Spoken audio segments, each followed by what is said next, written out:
Chris, you've kind of been separate from the cast for a lot of this season, being at Dalton. Has that been sort of like sad not to see kind of your friends? It's been wonderful. There's like no estrogen. It's just no. Actually, Tells it like it is. No, I felt exactly what Kurt was feeling. Like I was missing, my old friends, but I was making new friends. And those World War guys, they're so great. They're awesome and they're fun. And we had a great time. No, but I'm gonna miss them horribly. Yeah. But I'm excited to be back. Yeah. Jane, from the previews, for the second half of the season, it looks like. It was like what?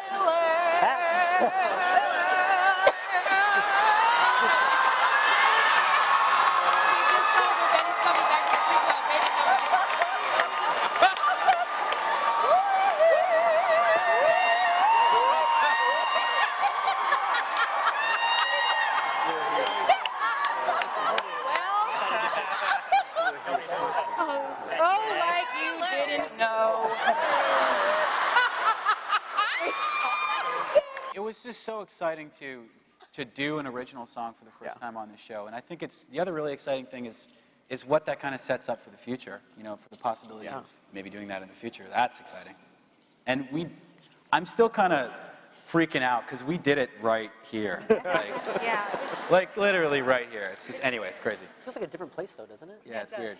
Yeah. What, Amber, I'm obsessed with Hell to the No.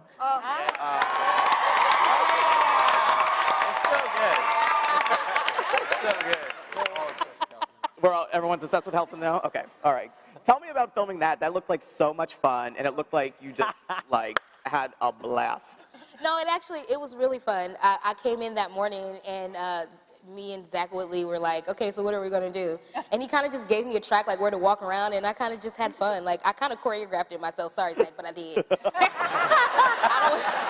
He's an amazing choreographer, though. But it was just me being silly. I had no idea they were putting it on iTunes at all. I think that's hilarious. But it's a great song. It was a lot of fun. I bought it. He did. So did I. Bought it. I mean, Kevin, you're like the expert. Kevin is the expert of the finger wave. I feel like Artie is always finger waving up and down. Because all I do is ask Amber. Like, sometimes they'll write a ghetto line for me. And you don't know how to say it. And I'll be like, I don't know how to say this. And Amber's like, it's like this. And I'm like, all right, thank you. She's my secret acting coach. I feel like you're either waving your finger or you're praising. You're like, jeez. Like, I know I do that in like every musical scene, but that's how I am in real life. Like, I'll be watching American Idol, like, ooh,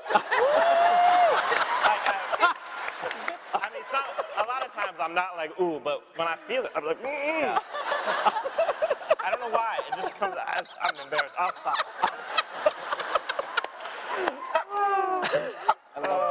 No. Neither of us had really done the tango before. Yeah. We haven't done the tango before, and it was challenging because it was those kicks that happened in this area, and she was really nervous to hit my man love, and she connected a couple times, but it was an intense, fiery number. So when it happened, I was just like, just go with it. But I got kicked in the balls by Gwyneth Paltrow. It's a good day.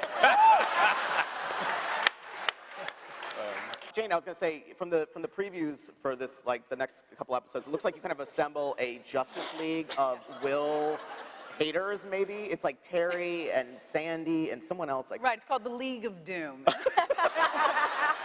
is what I love about this show, is that Crazy Sue Sylvester calls these adults to the school at midnight. And they come, first of all. They show up. They sit in the little student chairs, and I say, I don't even invite them. I tell them that they are in the League of Doom. And that, of course, I'm going to destroy the Glee Club, which I do all the time. And I give them specific missions. But the great part is, we have those wonderful. We have Stephen Tobolowsky, and Jessalyn Gilsig is back as Terry, and Cheyenne Jackson is back as the the coach of Vocal Adrenaline, and we kind of have a little trifecta of, they're my trifecta of evil. And so it's basically you're just out to destroy Will. Yes, well, of course. Okay, of course. What else is there to do? After silly love songs, have you been able to walk into a gap? I haven't tried, but now I guess I have to as soon as I can. We'll see.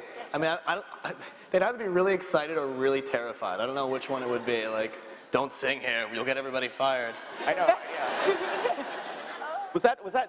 That production looked incredibly elaborate. Was that a long day of filming? That was yeah, because I recorded that song in New York, and a lot of the if not all the songs except for one, I recorded in New York. So I was told at like noon on one day that I had to go to New York. I left in a number of hours, did the song in New York, then flew back in the middle of the night and basically took the car from the airport to the Gap and did the song that I recorded less than 24 hours prior in New York City, in LA, in a Gap I'd never seen before, and a number that we had hardly choreographed. So it was awesome. I mean, from chaos, breeds a lot of creative energy. So it was fun.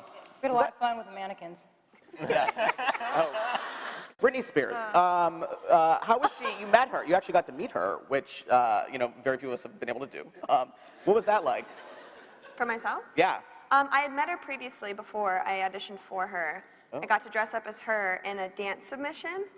And so I was like completely dressed up in her, like her whole outfit, and I was singing as Britney Spears for a choreographer. And so afterwards she was like, you were like perfect for me. And then warped to, I don't know, 3 years later. And then I'm doing exactly the same thing. And Wow.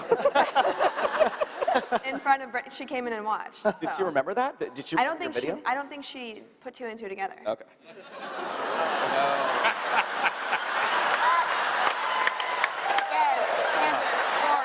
Yes. I'm nothing like my character. That's hard to believe. Real smart, real smart. I absolutely know that there are a lot of people who really, really want Finn and Rachel to be together. But at the same time, I think that it's really interesting when they're clearly in love with each other, but they're apart. I think it makes for good television. So a lot of people disagree with me right now. I can feel it. Stop judging me. I'm an actor. It's cool. I think there's a different dynamic to Finn with Quinn and with Rachel and single. So. Mark, what about Puck and Rachel? Fans love Huckleberry.